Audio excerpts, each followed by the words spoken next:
एक दिन गौतम बुद्ध अपने शिष्यों के साथ एकदम शांत बैठे हुए थे। उन्हें इस प्रकार बैठे हुए देख शिष्य चिंतित हुए कि कहीं वह अस्वस्थ तो नहीं है। एक शिष्य ने उनसे पूछा कि आज वह मौन क्यों बैठे हैं? क्या शिष्यों से कोई गलती हो गई है?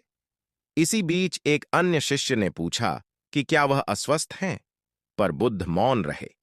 तभी कुछ दूर खड़ा व्यक्ति जोर से चिल्लाया, आज मुझे सभा में बैठने की अनुमति क्यों नहीं दी गई है? बुद्ध आंखें बंद करके ध्यान मग्न हो गए। वह व्यक्ति फिर से चिल्लाया, मुझे प्रवेश की अनुमति क्यों नहीं मिली? इसी बीच एक उदार शिष्य ने उसका पक्ष लेते हुए कहा कि उसे सभा में आने की अनुमति प्रदान की जाए।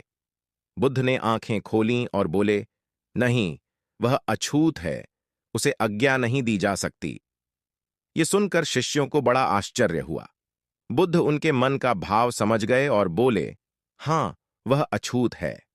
इस पर कई शिष्य बोले, हमारे आश्रम में जात पात का कोई भेद ही नहीं, फिर वह अछूत कैसे हो गया?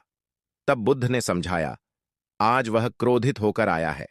क्रोध से जीवन की एकाग्रता भंग होती है। क्रोधी व्यक्ति प्राय मानसिक हिंसा कर बैठता है, इसलिए जब तक वह क्रोध में रहता है तब तक अछूत होता है।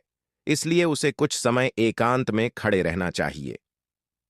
क्रोधित शिष्य भी बुद्ध की बातें सुन रहा था। पश्चाताप की अग्नि में तपकर वह समझ चुका था कि अहिंसा ही मनुष्य का महान कर्तव्य व परम धर्म है। वह बुद्ध के चरणों में गिर पड़ा और कभी क्रोध न करने का प्रण लिया।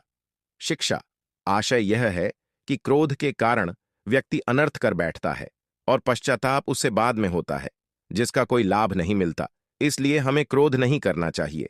असल मायने में क्रोधित व्यक्ति अछूत हो जाता है और उसे अकेला छोड़ देना चाहिए। क्रोध करने से तन, मन और धन तीनों की हानि होती है। क्रोध से ज्यादा हानिकारक कोई और वस्तु